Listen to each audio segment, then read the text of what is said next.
Welcome to this explainer. Today, we are looking at something absolutely fascinating, something that is completely transforming how we experience live events. You know, when we think about live music, our minds instantly go to the sound, right?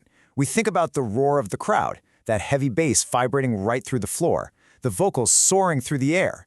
But right now, down in Brazil, there is this vibrant, rapid evolution happening in their live music scene. It's totally challenging us to rethink how music is actually experienced. It's a shift that proves music goes way, way beyond just what we hear, and it is quietly but powerfully reshaping the entire concert landscape. Okay, let's dive into this. I want you to take a second and really put yourself in a very specific scenario. Imagine you're standing in the middle of a massive stadium. The crowd is just roaring, the lights are flashing everywhere, and suddenly, boom, a massive bass drop hits. The floor is literally vibrating beneath your feet, and the tempo shifts from the slow, steady burn into a frantic, high-energy rhythm. Now here's the real sensory challenge. How do you communicate that exact, overwhelming physical sensation, the rhythm, the tempo, the heavy impact of that beat, without relying on sound at all? How do you take an invisible auditory emotion and make it completely visual for someone else to experience in real time? I mean, it sounds almost impossible, right? Yet this is exactly the fascinating challenge being tackled head-on in Brazil right now, and honestly, it's fundamentally changing the way audiences connect with live performances. A new musical priority.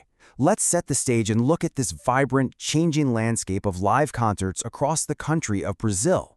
Brazil is already world-renowned for its incredibly rich, dynamic musical culture, but right now, accessibility is becoming a massive priority in their music scene. We're not just talking about a passing trend here, and it's definitely not some fringe experiment tucked away at a tiny indie venue. According to our sources, this is a sudden, full-blown nationwide push.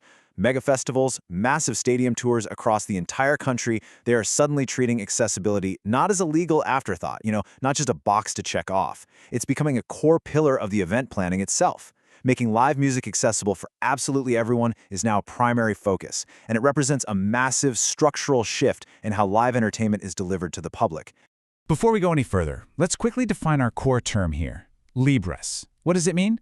Well, Libras stands for Brazilian Sign Language. It's the primary visual language used by deaf communities in Brazil. And it is incredibly important to note, and I can't stress this enough, that Libras is not just Portuguese translated word for word into hand gestures. No way.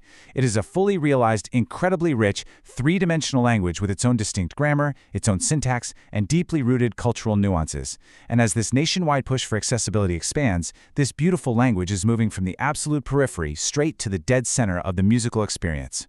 And this brilliantly illustrates the new spatial dynamics of these concerts. Think about it. Historically, if a deaf concertgoer attended a show, and hey, that's assuming an interpreter was even present at all, the experience was incredibly marginalized.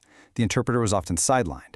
Maybe they were placed way off in the wings in terrible lighting, or relegated to this tiny, low-resolution screen shoved in the corner of the stadium.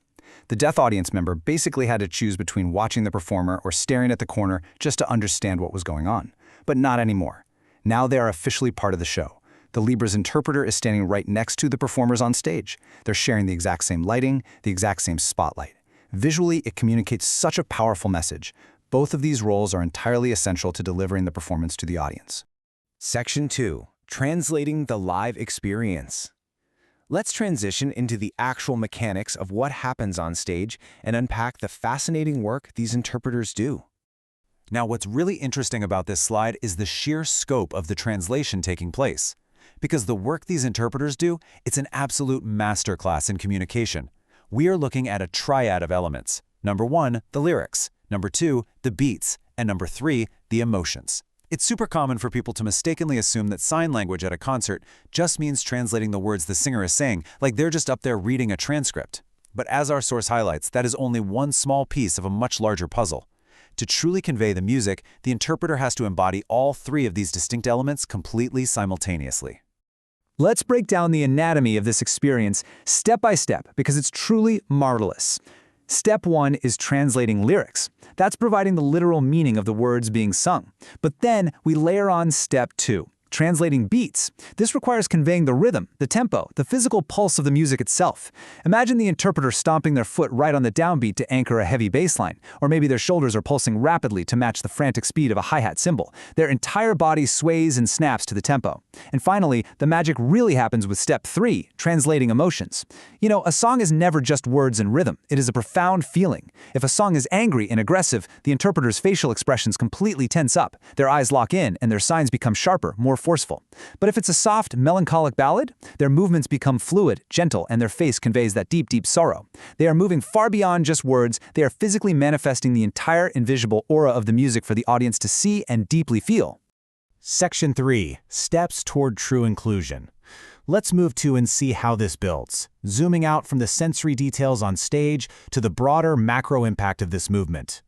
So, the crucial point is captured perfectly in this quote right from our source. It's an inspiring step toward inclusion and representation.